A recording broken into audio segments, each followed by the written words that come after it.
Alors, tout d'abord, une bonne nouvelle. Là, je suis en train de reperdre les 2 kilos que j'avais pris durant les fêtes. Et j'étais pas du tout contente.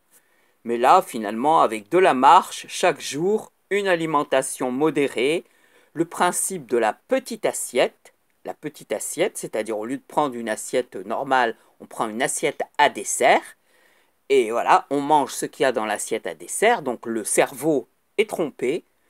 Mâcher convenablement ces aliments. Il faut que le repas dure un minimum de 20 minutes. C'est-à-dire que de temps en temps, vous posez votre fourchette, vous posez votre couteau et vous attendez un petit peu, vous buvez un peu d'eau, vous regardez éventuellement d'un œil une vidéo YouTube, la mienne par exemple. Et comme ça, vous allez faire durer votre repas jusqu'à 20 minutes, ce qui va permettre au cerveau d'avoir un seuil, de reconnaître son seuil de satiété. Ça, c'est important. Alors bon, ça c'était un petit aparté comme ça dans la vidéo. Là, ce que je voulais dire, c'est que je viens de demander pourquoi est-ce qu'on m'a volé mon livre et pourquoi est-ce que tout ça n'arrive pas à se régler. Eh bien, voyez, comme quoi les cartes ne mentent jamais, je sors la malhonnêteté. Donc c'est un mec qui est totalement malhonnête, qui a volé mon livre, et avec qui j'ai un litige. Et j'ai un litige, c'est vrai, j'ai un litige avec une société, et avec cette personne, et plusieurs personnes, qui non seulement m'ont volé mon livre, mais de plus qui m'ont harcelé depuis des années pour m'empêcher de dire et pour m'empêcher de réclamer ce livre. Ce bonhomme-là, alors, on va tirer encore un peu dessus, on va voir qui c'est, et puis... enfin, qui c'est? Je sais qui c'est, je sais que c'est un malhonnête.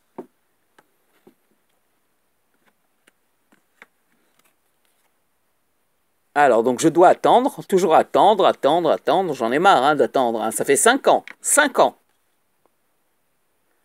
Et apparemment, on dirait que le mec va finir par rembourser ce qu'il m'a volé. Probité. Donc, on dirait que ça va se faire. Mais combien d'attentes allez, je pourrais regarder. Là, ouais, bon, d'accord. Voilà. Donc, je vous assure que malgré tout ce qui est dit sur Internet et tout ce qui est raconté, la plupart des choses sont fausses et vous devez faire extrêmement attention si vous écrivez des livres sur Internet et qu'un voleur vous a repéré, eh bien, il peut même hacker votre imprimante. Donc, faites très attention. Ces gens sont à l'affût, parce que ce sont souvent des gens malhonnêtes qui vivent de délits, de détournements, de vols. C'est ce que j'avais tiré avec un autre jeu. Et ces gens-là n'hésiteront pas, si vous voulez, à voler vos idées, à voler tout ce que vous pouvez donner de vous-même, simplement parce que ils ne travaillent pas régulièrement ou ils ne travaillent pas du tout. Et ce sont des gens qui se sont dédiés au vol, au détournement, au délit, etc. En fait, ce sont des voyous du net, des cybercriminels. Donc, n'ayez pas confiance dans ce que dit par exemple Google, comme quoi le blog est fermé, comme quoi il est privé si vous ne le mettez pas au moteur de recherche, etc. C'est faux, c'est faux. Les blogs sont tous visités, les blogs sont, on prend des idées dessus pour s'en faire propriétaire ou en tirer quelque chose, soit sur le domaine publicitaire, soit pour autre chose, revendre à des écrivains en mal d'inspiration, revendre à des boîtes pour l'email, etc. Donc faites attention parce qu'il y a beaucoup de choses sur le web où c'est un domaine qui est... C'est un média qui est dévolu maintenant à la cybercriminalité. Donc faites très attention. Je vous déconseille d'écrire un livre sur un blog privé comme je l'ai fait parce qu'il sera volé. Il y en a beaucoup, beaucoup comme ça qui ont dû être volés. Mais les gens ne s'en sont pas aperçus. Ils étaient moins comment dire, à l'affût que moi parce que moi j'ai un œil laser. Hein, laser. Mon œil c'est un laser. Je vois tout. Dès que je vois une personne, je sais qui elle est, je sais ce qu'elle a à l'intérieur, je sais ce qu'elle fait, etc., etc. Tout le montre. Mais bon, comme ces gens-là ne sont pas initiés, beaucoup de gens ne sont pas initiés, ils n'ont donc pas la possibilité de voir la réalité. beaucoup de gens, et surtout notre civilisation, elle a fait de la femme une consommatrice, c'est faux seins, faux cul, fausse hanche, de l'acide hyaluronique pour combler des trous, des extensions, des fossiles, un maquillage de putain pour aller au coin de la rue, enfin bref, des robes qui viennent de Pétaouchnok, là-bas au fin fond de la Chine, faites avec un tas de produits dégueulasses, etc. Alors que nous, en France, on avait une industrie du textile, donc on aurait pu aussi bien continuer. Pourquoi est-ce que moi, je dois acheter une robe à des Chinois? J'en ai rien à foutre, moi, d'un Chinois. Excusez-moi, mais j'ai rien contre les Chinois, mais pourquoi est-ce que j'irais donner mon fric à des Chinois quand je peux le donner à des Français? Ben non, je le donne à des Français. Parce que c'est la France qui est mon pays, c'est pas la Chine. Moi, la Chine, je m'en branle. Excusez-moi, là je parle, j'ai un langage châtié, mais il dit exactement ce que je pense. Donc, la femme est une super consommatrice, c'est-à-dire que en plus, on ne lui donne pas tellement de droits, puisque les droits de la femme ont régressé. Regardez en Amérique, ils veulent retirer le droit à l'avortement. Je ne suis pas pour l'avortement. L'avortement n'est pas un moyen de contraception. L'avortement, c'est le stade ultime, c'est-à-dire il y a eu un problème dans la conception, on n'était pas prêt, où il y avait un souci, où, voilà, où on a oublié sa pilule, où on a été violé. Là, d'accord, au bout, effectivement, l'avortement, là je suis d'accord, mais je ne suis pas d'accord pour l'avortement comme un moyen de contraception. Ce qu'aujourd'hui beaucoup de femmes font, c'est-à-dire que elles s'en foutent, ce sont des laissés-aller à la cuisse légère, l'ouverture de l'entrecuisse est souvent sollicitée, donc quand elles se retrouvent enceintes, évidemment, elles n'ont pas pris leur pilule, elles n'ont pas été voir le gynéco, elles n'ont pas de diaphragme, elles n'ont pas de stérilet, elles n'ont pas de patch, etc.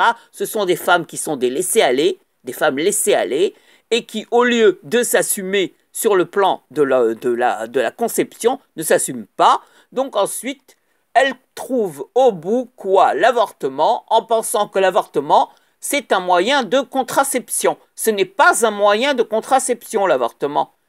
C'est le stade ultime pour une personne qui a eu un dérapage à un moment et qui ne peut pas faire autrement. Mais il faut le savoir, et en ça, les partisans contre l'avortement ont entièrement raison.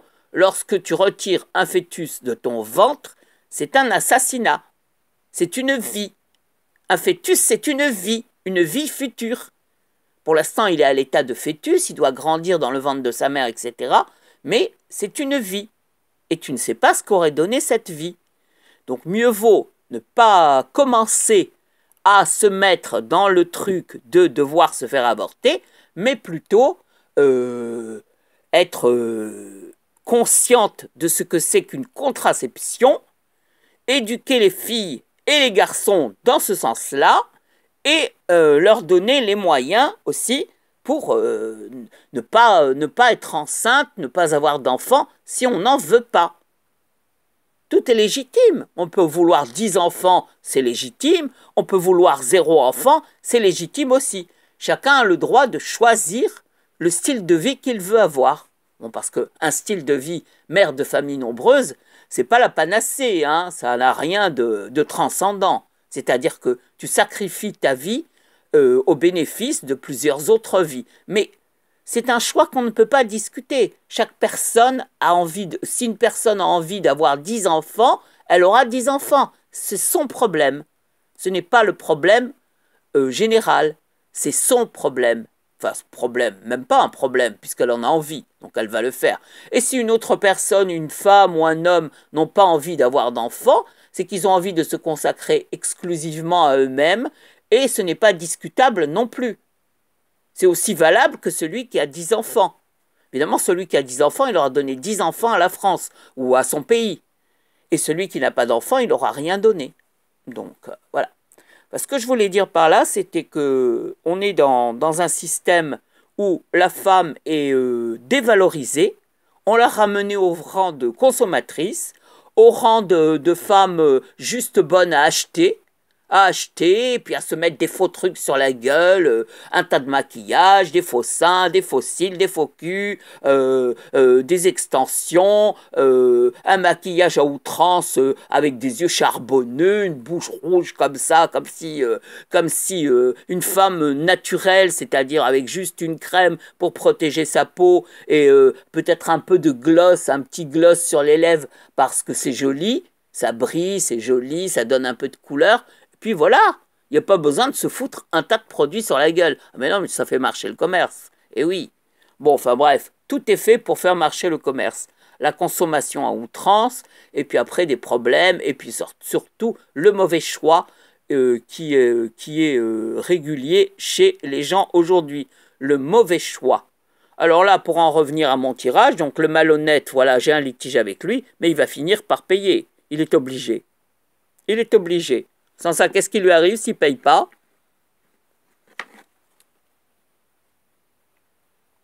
Ah, voilà, donc grâce à quoi il va me payer? Grâce à un héritage qu'il va faire. Bon.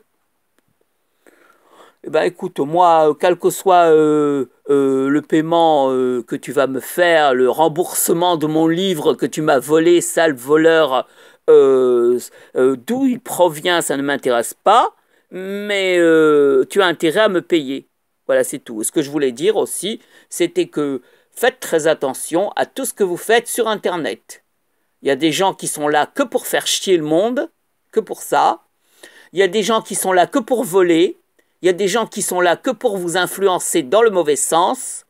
Et tout ça, apparemment, ça vient du départ. Le départ, c'est venu d'une femme qui était une lesbos qui voulait certainement avoir des relations sexuelles avec moi. Je suis hétérosexuel 100%. Je ne m'intéresse pas au lesbianisme. Et elle voulait avoir des relations sexuelles avec moi, mais derrière, il y avait un homme. Et c'était ce malhonnête. Ce malhonnête. Donc, quand ils ont vu, le harcèlement a commencé quand ces gens-là ont vu que j'avais écrit un livre durant 4 mois. Et quand je me suis aperçu que le livre était lu par beaucoup de personnes, j'ai vu ça dans les statistiques, donc quand je me suis aperçu de ça, je l'ai retiré. Et le toupet de ce malhonnête, ce fumier quoi, il n'y a pas d'autre mot. Malhonnête, fumier, salaud, tout ce qu'on voudra. Donc le toupet de ce malhonnête, c'est de venir me narguer en plus sur un blog, hein, de bien faire en sorte que je m'aperçoive que ces gens-là me harcelaient, de venir me harceler sur un blog, en me disant, sur son blog, en me disant « Oui, moi je n'aime pas les livres qui ne sont pas finis. » Mais vous vous rendez compte un peu du toupet? C'est un voleur, un voleur, un voleur. Et ce voleur vient me harceler durant des années, et de plus, il vient me narguer en me disant sur un blog « Oui, moi je n'aime pas les livres qui ne sont pas finis. » Eh bien, que tu aimes ou que tu n'aimes pas, tu n'as pas eu la suite, et tu l'as eu bien dans ton... Hein? Tu vois ce que je veux dire? Voilà. Parce qu'un voleur, tout ce que ça mérite, c'est d'aller en prison. Et si tu ne me payes pas, c'est là où tu vas aller. Je te l'ai déjà dit. J'ai déjà vu ça dans les cartes, et moi je me trompe jamais. Jamais. Donc, si tu ne me payes pas, c'est la tôle. C'est tout. Tu n'avais qu'à pas prendre mon livre. Mon livre ne t'était pas destiné. Tu n'es qu'un voleur, un malfrat, un type de gang, et je ne peux pas te blairer. Bon, comme évidemment, ça tu l'as bien compris que je ne peux pas te blairer. Et en plus, ce type-là venait me lécher tout ce qu'on peut lécher, en ayant des mots d'amour dans la bouche, etc. Faire style qu'il m'aimait alors que j'en ai rien à foutre de lui. Qu'un voleur, moi je l'aimerais jamais. J'aimerais jamais un voleur parce que je ne suis pas une voleuse et que j'aime pas les voleurs. Et que donc, en plus, il essayait de m'entourlouper encore une fois pour que j'écrive, pour que je réponde et pour pendant ce temps-là prendre tout ce que j'écrivais à son compte de voleur et de malhonnête. Voilà, donc il fallait que je fasse cette vidéo pour vous expliquer ce qui s'est passé et que vous voyez bien que sur Internet, il y a des tas de gens qui sont des nuisibles. Lui, particulièrement, c'est un nuisible. Voilà. Bon, écoutez, les cartes ne mentent jamais, hein, les cartes ne mentent jamais. Si ce type ne me paye pas, il va en prison. Voilà, la prison est sortie sur lui. voyez, moi je ne mens pas, je ne choisis pas les cartes, ce sont les cartes qui viennent à ma main. Elles me disent ce qui va arriver. Donc le malhonnête avec qui j'ai un litige, bon, s'il ne me paye pas, il va direct en prison. Direct en prison, voilà, direct en prison. Et moi, je n'y peux rien. C'est lui qui a volé. Moi, je ne lui ai jamais demandé de voler mon livre. Je ne lui ai jamais demandé, je ne lui ai jamais dit « prends mon livre », comme il l'a laissé supposer aussi sur son blog. Un malade, c'est un malade, un malade. Ce type, c'est un érotomane, c'est-à-dire qu'il croit que, en disant à une femme quelques mots d'amour comme ça, quelques gentillesses, quelques petites poésies entre guillemets, parce qu'il n'y a aucune rime dans ces poésies, c'est que de la prose. Il s'imagine qu'il peut, il peut me tromper et m'emmener là où il veut, c'est-à-dire à ce que j'écrive, pour que lui se ramasse les écrits et se ramasse le magot. Eh bien, il y a la prison sur toi. Tu la vois, la prison, elle est là. Elle est ici. Là. Prison. Prison. Malhonnête, litige, prison. Et ici, par probité, il y aura un remboursement. Et il y a intérêt, parce que sans ça, c'est la prison. C'est tout. Je n'ai plus rien d'autre à dire.